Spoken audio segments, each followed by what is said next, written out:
Study 24 Udaipur में आप सभी का स्वागत है।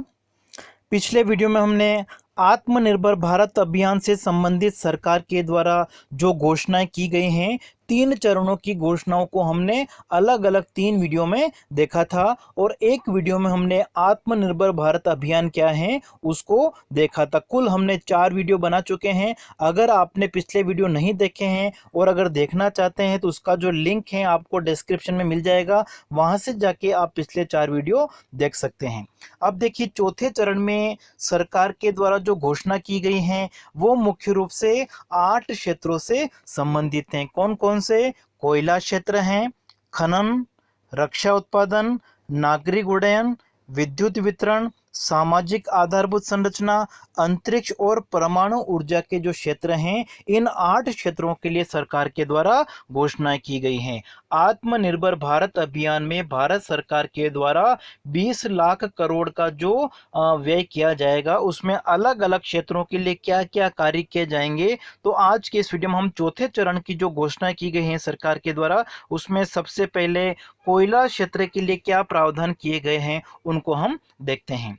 अभी अगर हम वर्तमान समय तक बात करें, मई 2020 से पहले की अगर बात की जाए, तो कोयले का जो उत्पादन था वो केवल केंद्र सरकार का ही उसके ऊपर एकाधिकार था। लेकिन अब इसमें खनन को बढ़ावा देने के लिए, इसका एक तरह से कॉमर्शलाइजेशन करने के लिए, वाणिज्य खनन को बढ़ावा देने के लिए सरकार ने अपनी जो इसके ऊपर मोनोपोली थी, सरकार का जो एकाधिकार का, उसको एक तरह से क्या कर दिया है, हटा दिया है। और अब क्या करेगा, इसके खनन में जो निजी क्षेत्र है, प्राइवेट सेक्टर है, उसको भी एक तरह से अनुमति दी जाएगी। और इसका मुख्य उद्देश्य क्या है कि इससे अधिक कोयला जो है वो बाजार कीमत पर उपलब्ध हो सकेगा। तो इसी उद्देश्य को पूरा करने के लिए कोयला क्षेत्र में निजी क्षेत्र को एक तरह से भाग लेने की अनुमति प्रदान की जाएगी।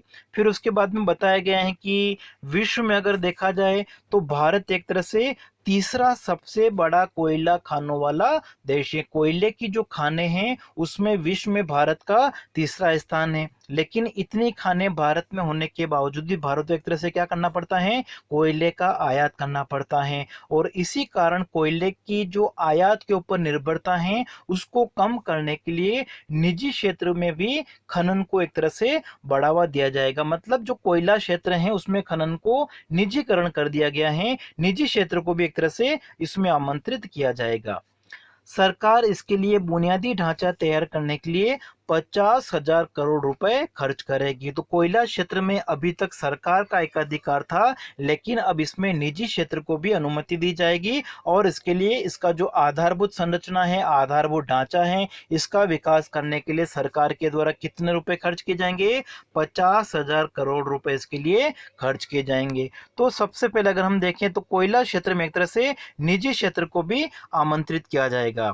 दूसरा, खनिजों की अगर हम बात कर रहे हैं, विभिन्न प्रकार के जो खनिज हैं और माइनिंग खनन है, तो खनिज और खनन के लिए सरकार के द्वारा कौन कौन सी घोषणाएं की गई हैं। तो देखिए, खनिज कार्य करने के लिए जो पट्टों की आवश्यकता होती है, तो पट्टों के वितरण के समय जो स्टाम्प ड्यूटी है उसको एक तरह से व्यावहारिक बनाने की बात की गई है, वो बहुत ज्यादा नहीं लगे, इस तरीके से उसको एक तरह से व्यावहारिक बनाने की बात की गई है। साथ ही साथ विकास और रोजगार को बढ़ावा देने के लिए, ठीक है, विशेष रूप से अन्वेषण में अत्यधिक प्रौद्योगिकी लाने के लिए इसमें संरचनात्मक सुधार की बात की गई है। साथ ही साथ 500 माइनिंग ब्लॉकों को एक खुली और पारदर्शी नीलामी प्रक्रिया तहत दिया जाएगा। मतलब निजी क्षेत्र को भी इसमें एक तरह से आमंत्रित किया जाएगा, उनके लिए 500 माइनिंग ब्लॉक जो हैं वो एक तरह से उपलब्ध कराए जाएंगे।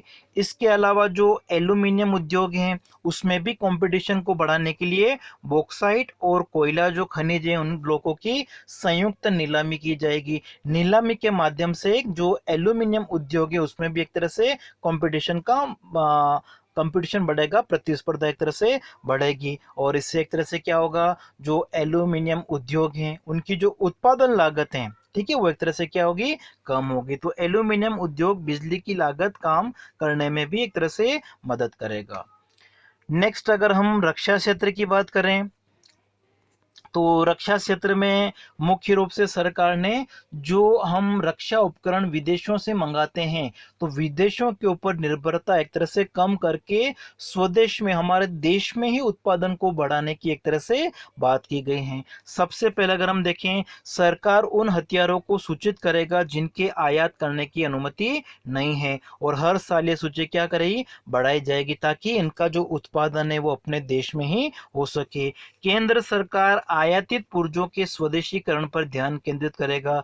जिन हथियारों के लिए, मतलब हथियारों के लिए जो कल पुर्जों की आवश्यकता होती है, जिनका हम आयात करते हैं, उनको हमारे देश में ही उत्पादित एक तरह से किया जाएगा, उनका स्वदेशीकरण किया जाएगा। घरेलू खरीद के लिए अलग से बजट का भी प्रावधान किया जाएगा। फिर उसके बाद में रक्षा क्षेत्र में विदेशी प्रत्यक्ष निवेश, ठीक है, जो फॉरेन डायरेक्ट इन्वेस्टमेंट एफडीआई है, उसकी सीमा को 49% से बढ़ाकर कितना कर दिया गया है, 74%। ठीक है, केंद्र सरकार समयबद्ध रक्षा खरीद प्रणाली को एक तरह से प्राथमिकता देगी, और साथ ही साथ रक्षा क्षेत्र में, रक्षा क्षेत्र के जो उपकरण हैं उसमें उत्पादन करने के लिए, उसमें आत्मनिर्भरता प्राप्त करने के लिए जो मेक इन इंडिया प्रोग्राम है, ठीक है, उसको एक तरह से बढ़ावा दिया जाएगा। मतलब मेक इन इंडिया प्रोग्राम के थ्रू जो रक्षा क्षेत्र के उपकरण हैं उसमें आत्मनिर्भरता हासिल करने का प्रयास किया जाएगा।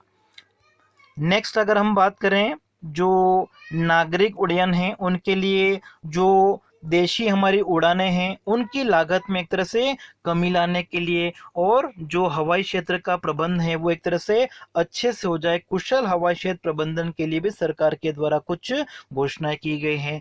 फर्स्ट घोषणा की अगर हम बात करें, नागरिक विमानों की उड़ानों के लिए स्वतंत्र रूप से भारतीय हवाई क्षेत्र का 60% उपलब्ध है अभी तक, ठीक है, बाकी पर जैसे सैन्य के लिए एक तरह से आरक्षित किया गया है। तो ऐसी स्थिति में नागरिक विमान जो हैं उनसे लोगों के एक तरह से सस्ती उड़ानों का फायदा हो सके, ईंधन का उपयोग एक तरह से कम हो। तो इसलिए सरकार एक तरह से क्या करेगी, ये जो हवाई क्षेत्र है उसको भी एक तरह से बढ़ाने पर विचार किया जा रहा है। जिन हवाई क्षेत्र के उपयोग पर एक तरह से पाबंदी है, धीरे धीरे उनको एक तरह से दूर किया जाएगा, ठीक है, उनको एक तरह से आसान किया जाएगा, ताकि नागरिक उड़ान अधिक कुशलता पूर्वक हो सकें। और उड़ान क्षेत्र के लिए हर वर्ष लगभग 1000 करोड़ रुपए का लाभ लाएगा, ठीक है, सरकार के द्वारा विभिन्न जो प्रयास किए जाएंगे, इन विभिन्न प्रयासों से ईंधन जैसे कम लगेगा, समय की बचत होगी, और 1000 करोड़ रुपए का जो है वो प्रतिवर्ष लाभ होगा।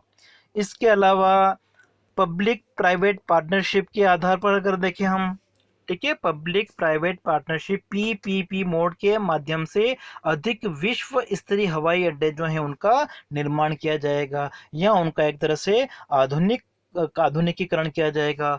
और इसके पहले और दूसरे राउंड में 12 हवाई अड्डों में निजी क्षेत्र द्वारा लगभग 13,000 करोड़ रुपए का अतिरिक्त निवेश आने की उम्मीद है, ठीक है, इसमें 3 राउंड होंगे। पहले और दूसरे राउंड में 12 हवाई अड्डों में निजी क्षेत्र द्वारा लगभग 13,000 करोड़ रुपए आने का एक तरह से संभावना व्यक्त की गई है, और बाकी जो बचे हैं उसको तीसरे राउंड में एक तरह से लिया जाएगा। बिजली क्षेत्र की अगर हम बात करें, तो बिजली वितरण के क्षेत्र में पहले जो केंद्र शासित प्रदेश हैं वहां पे जो बिजली कंपनियां हैं उनका एक तरह से निजीकरण किया जाएगा, और उनको देख के धीरे धीरे राज्य जो हैं वो भी एक तरह से प्रोत्साहित होंगे, और वहां पर भी बाद में एक तरह से इसको लागू किया जा सकता है। तो सबसे पहले जो केंद्र शासित प्रदेश है वहां पर जो बिजली विभाग है, बिजली कंपनियां, उनका निजीकरण किया जाएगा। उपभोक्ताओं को इससे एक तरह से क्या होगा, बेहतर सेवा मिलेगी, वितरण और परिचालन में वित्तीय दक्षता में एक तरह से सुधार होगा। फिर बिजली सेक्टर में एक तरह से इससे स्थिरता आएगी, कोई रेगुलेटरी एसेट नहीं होगी, बिजली कंपनियों को समय पर भी भुगतान हो सकेगा। तो विभिन्न प्रकार के ये जो लाभ होंगे, इससे एक तरह से राज्यों को भी प्रोत्साहन मिलेगा, और साथ ही साथ उपभोक्ताओं के जो अधिकार हैं उनके ऊपर एक तरह से वृद्धि की गई है। डिस्कॉम की अगर किसी प्रकार की कोई अगर अक्षमता होती है तो उपभोक्ताओं के ऊपर उसका बोझ नहीं डाला जाएगा, और डिस्कॉम जो है उनको भी एक तरह से इस प्रकार लोगों के लिए पर्याप्त मात्रा में पावर जो है, ठीक है, उसको उपलब्ध कराए जा सकें, उसकी सुनिश्चितता उनको एक तरह से करनी पड़ेगी। और सब्सिडी जो दी जाती हैं वो डायरेक्ट बैंक अकाउंट में ट्रांसफर की जाएगी, तो सब्सिडी जो है वो डीबीटी के माध्यम से दी जाएगी, और स्मार्ट प्रीपेड मीटर जो है वो लगाने का विचार है। नेक्स्ट अगर हम सामाजिक आधारभूत ढांचे के लिए अगर हम बात करें, सोशल इंफ्रास्ट्रक्चर के लिए, तो इसमें वीजीएफ योजना है, उसके माध्यम से सामाजिक इंफ्रास्ट्रक्चर, अस्पताल हैं, स्कूल हैं, इसमें भी निजी क्षेत्र के निवेश को एक तरह से बढ़ावा दिया जाएगा। ठीक है, वीजीएफ का मतलब यहाँ पे एक तरह से क्या है, वायबिलिटी गैप फंडिंग। ठीक है, जब सरकार क्या करती हैं, आधारभूत परियोजनाओं के लिए वित्तीय मदद देती हैं, तो सामान्यतः सरकार के द्वारा जितनी भी उस प्रोजेक्ट की कुल लागत होती है उसका 20% जो है, ठीक है, वो किसके लिए दिया जाता है, वीजीएफ योजना के तहत दिया जाता है। जैसे अस्पताल बनाना है या स्कूल बनाना है तो इसमें कुल खर्चे का 20% जो होता है वो सरकार के द्वारा वीजीएफ के माध्यम से दिया जाता है। तो इसमें भी एक तरह से सुधार की बात की गई है। साथ ही साथ इसमें मतलब इसमें बढ़ोतरी की गई, 20% जो था पहले उसको बढ़ा के कितना कर दिया गया है, 30%। तो सरकार केंद्र और राज्य संवैधानिक निकाय द्वारा वीजीएफ के रूप में कुल परियोजना की लागत के 30% तक वायबिलिटी गैप फंडिंग की मात्रा में वृद्धि करेगी। ठीक है, पहले कितना था ये, 20%। और इस पे सरकार का जो कुल खर्चा होगा वो कितना होगा, 8,100 करोड़ रुपए की जो राशि वो इसके लिए आवंटित की गई है। केंद्रीय मंत्रालयों, राज्य सरकार और सांविधिक इकाई द्वारा परियोजनाएं प्रस्तावित की जाएगी। फिर अगर हम नेक्स्ट बात करें अंतरिक्ष क्षेत्र के लिए सरकार के द्वारा कौन कौन सी घोषणाएं की गई हैं, तो अंतरिक्ष क्षेत्र में भी निजी भागीदारी को एक तरह से बढ़ावा दिया जाएगा। इसके लिए भी कुछ कदम उठाए गए हैं। सबसे पहले अगर हम बात करें उपग्रह जो हैं, प्रक्षेपण और अंतरिक्ष अंतरिक्ष आधारित सेवाओं में निजी कंपनियों के लिए लेवल प्लेइंग फील्ड उपलब्ध कराया जाएगा। फिर निजी कंपनियों को अपनी क्षमता सुधारने के लिए जो इसरो है, भारत सरकार का जो मंत्रालय है, अंतरिक्ष मंत्रालय इसरो जो है, उसकी भी सुविधा उपलब्ध कराई जाएगी। और अन्य प्रासंगिक जो परिसंपत्तियां हैं उसका भी वो अनुमति लेकर यूज कर सकते हैं, कौन, निजी कंपनियां उनका प्रयोग कर सकेगी। इस प्रकार की जो फैसिलिटी है वो उपलब्ध कराई जाएगी। फिर ग्रहों को जो ग्रह हैं उनकी खोज, बाहरी अंतरिक्ष यात्रा आदि के लिए भविष्य के प्रोजेक्ट निजी क्षेत्र के लिए भी खुले रहेंगे। और फिर एक उदार डेटा नीति के माध्यम से जो टेक उद्यमी को रिमोट सेंसिंग डेटा प्रदान किया जाएगा, डेटा, ताकि हमारे जो स्टार्टअप हैं वो विदेशों के ऊपर निर्भर नहीं रहें। और इसके अलावा परमाणु क्षेत्र के लिए अगर हम बात करें तो परमाणु क्षेत्र में मेडिकल आइसोटोप के उत्पादन के लिए पीपीपी मोड में अनुसंधान रिएक्टर की स्थापना की जाएगी। और मेडिकल आइसोटोप जो होते हैं, ठीक है, मुख्य रूप से कैंसर और अन्य बीमारियों के लिए सस्ते उपचार के माध्यम से मानवता के कल्याण को बढ़ावा देने के उद्देश्य से ये जो घोषणा की गई है। साथ ही साथ विकिरण प्रौद्योगिकी के उपयोग के द्वारा जो खाद्य संरक्षण है उसमें भी पीपीपी मोड में सुविधा स्थापित की जाएगी, ताकि जो फसलें खराब होने वाली फसलों को खराब होने से एक तरह से बचाया जा सके। और कुछ वस्तुएं जो जल्दी नष्ट होने वाली जैसे कि प्याज हैं, तो प्याज को भी एक तरह से लंबे समय तक स्टोर करके रखा जा सके, तो इसके लिए प्लानिंग की जाएगी। और फिर भारत के मजबूत स्टार्टअप को एक तरह से परमाणु क्षेत्र की जो सुविधाएं हैं वो एक तरह से प्रदान की जाएगी। तो इस तरीके से चौथे चरण में सरकार के द्वारा इन विभिन्न क्षेत्रों के लिए ये जो है अलग अलग घोषणाएं की गई हैं। और नेक्स्ट वीडियो में हम 5वें चरण की जो घोषणाएं हैं उनके बारे में डिस्कस करेंगे।